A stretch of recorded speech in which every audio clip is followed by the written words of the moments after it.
Assalamualaikum warahmatullahi wabarakatuh. Salam sejahtera untuk rekan-rekan semua. Perkenalkan, kami dari kelompok 1 yang beranggotakan saya sendiri, Nurjanah, dan rekan saya Karen Ainiyah. Kami mahasiswa Universitas Islam 45 Bekasi, program studi perbankan syariah Fakultas Agama Islam. Pada kesempatan kali ini kami akan mempresentasikan mengenai gambaran umum akuntansi dan auditing syariah, serta profesi akuntan publik dan etika profesi. Sebelumnya kami ucapkan terima kasih kepada Bapak Purnama Putra, SAKT MSI, selaku dosen pengampu mata kuliah auditing perbankan syariah. Baiklah, saya sebagai presentator yang pertama akan memulai presentasi pada hari ini. Adapun pokok pembahasan yang akan kami presentasikan yaitu mengenai gambaran umum akuntansi dan audit, audit dalam perspektif Islam, ruang lingkup akuntansi dan auditing syariah, serta mengenai profesi akuntan publik dan etika profesi. Adapun poin-poinnya yaitu etika profesi dan kode etik akuntan Indonesia, ada sejarah profesi akuntan publik, terdapat juga tentang standar auditing, ada jenis audit dan auditor, ada tipe dan jasa kantor akuntan publik, dan yang terakhir mengenai struktur kantor akuntan publik. Baiklah, pengertian akuntansi dan auditing. Akuntansi adalah suatu proses yang diawali dengan mencatat, mengelompokkan, mengolah, menyajikan data, serta mencatat transaksi yang berhubungan dengan keuangan.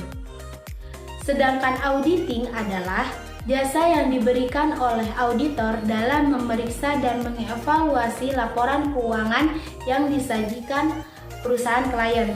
Nah, pemeriksaan atas laporan keuangan ini dimaksudkan untuk menilai kewajaran laporan keuangan berdasarkan prinsip akuntansi yang berlaku umum di Indonesia.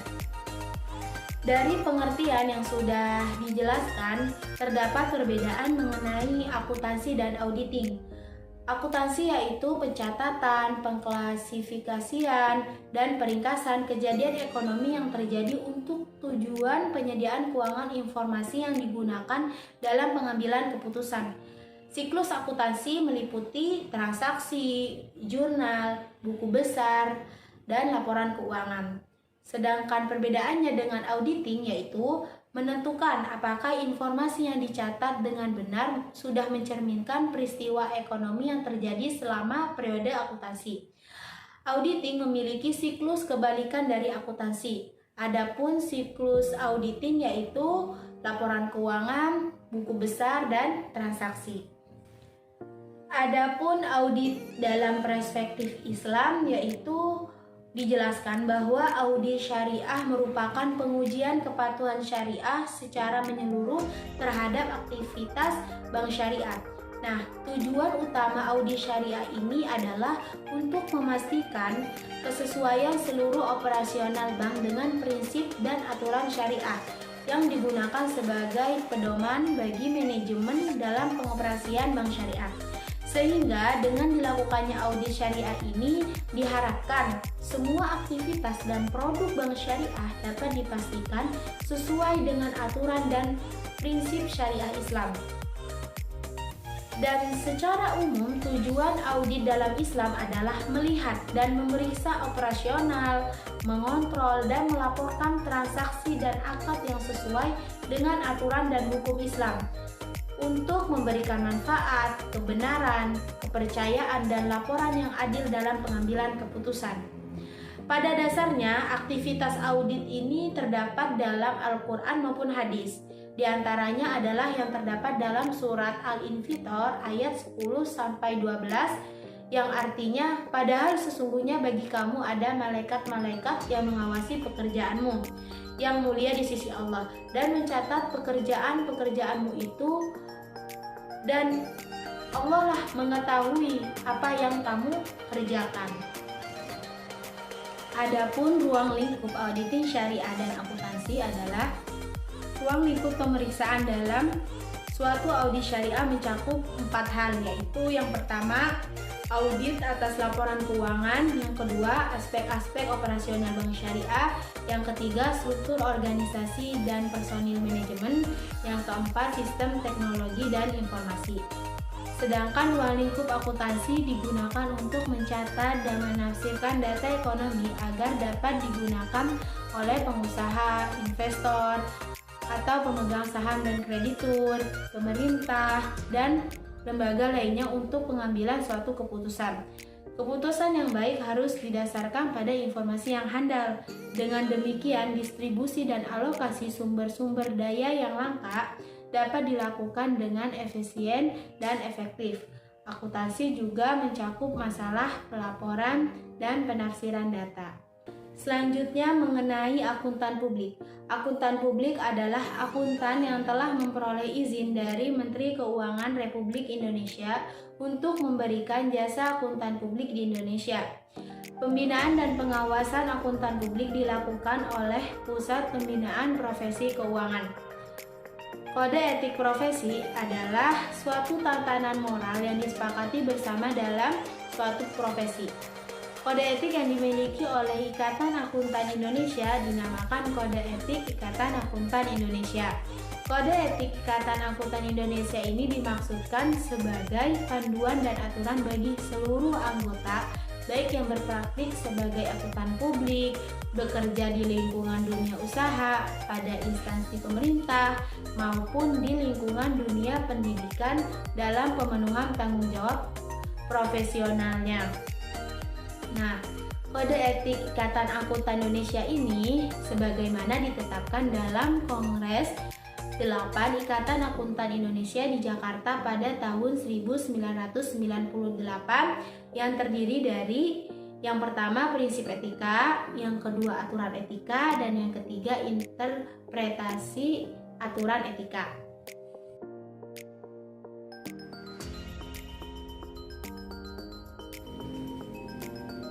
Adapun Kode Etik Ikatan Akuntan Indonesia memuat 8 prinsip etika, diantaranya yang pertama tanggung jawab profesi, yang kedua kepentingan publik, yang ketiga integritas, yang keempat objektivitas, yang kelima kompetensi dan kehati-hatian profesional, yang keenam kerahasiaan, yang ketujuh perilaku profesi, dan yang kedelapan standar teknis.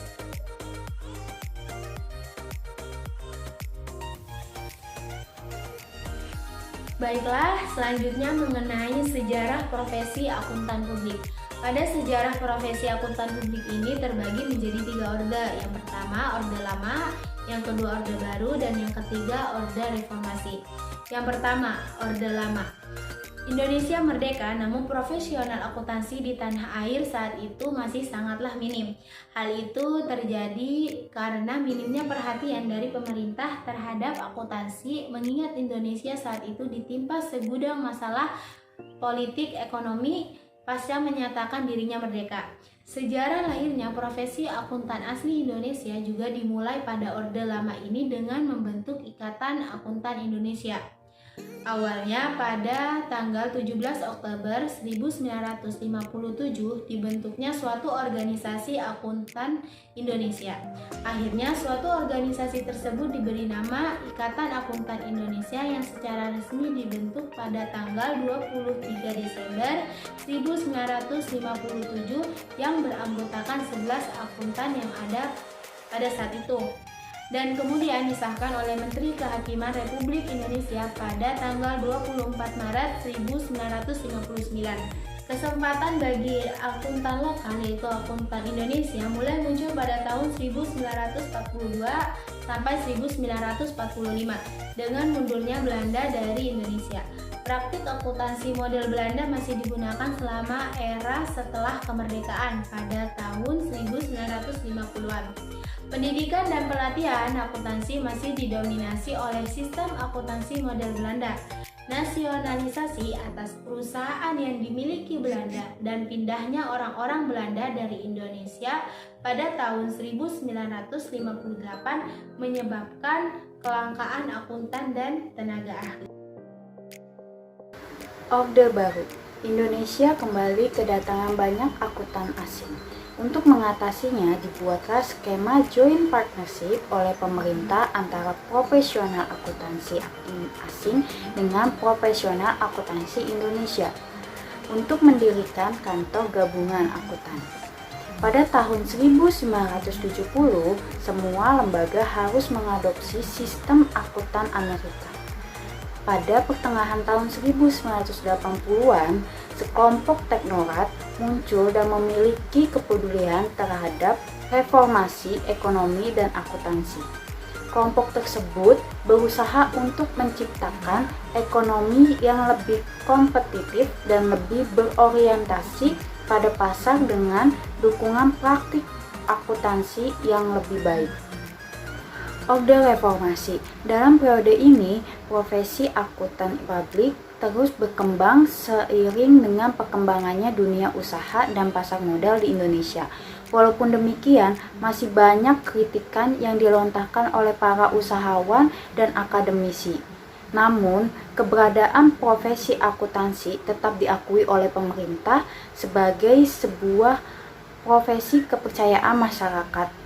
Di samping adanya dukungan dari pemerintah, perkembangan profesi akuntan publik juga sangat ditentukan oleh perkembangan ekonomi yang kesadaran masyarakat akan manfaat jasa akuntan publik.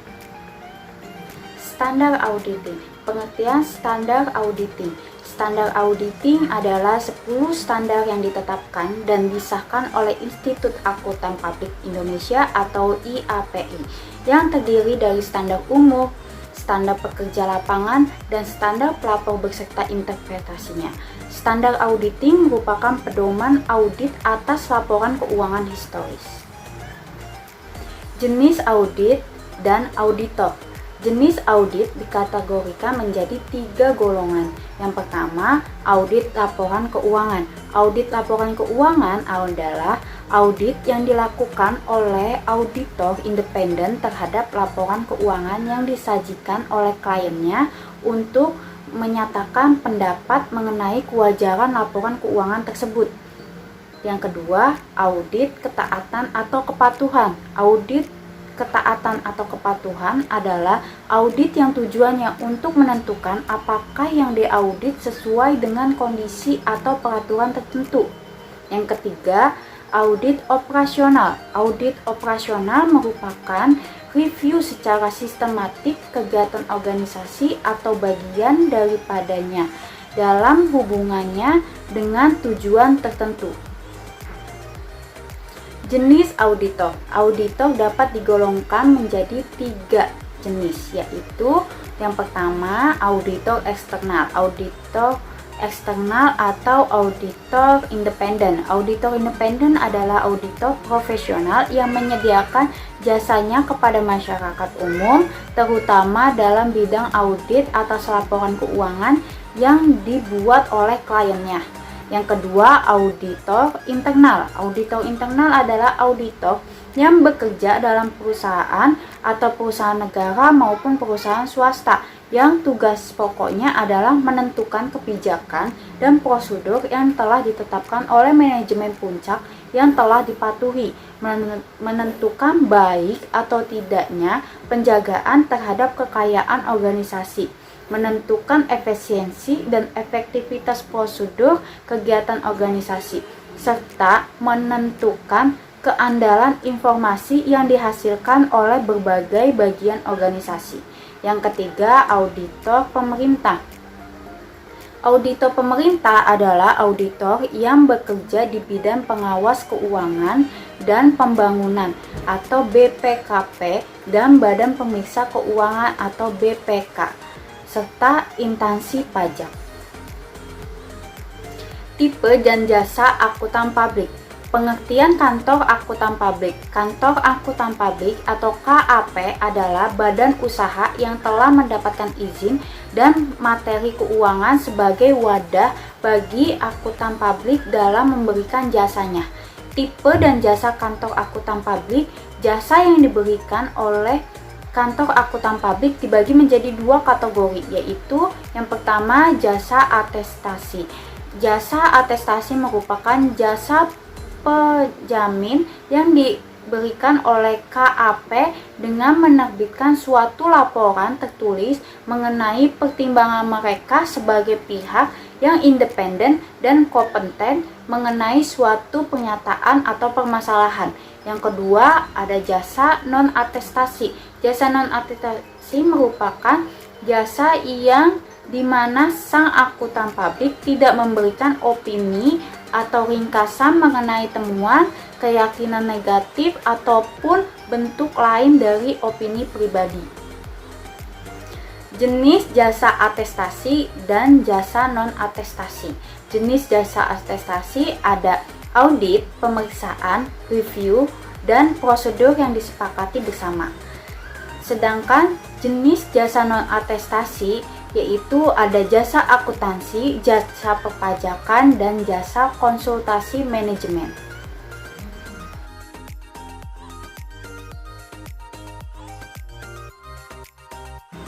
Struktur KAP atau Kantor Akuntan Publik. Struktur kantor akuntan publik terdiri dari partner, manager, auditor senior, dan auditor junior.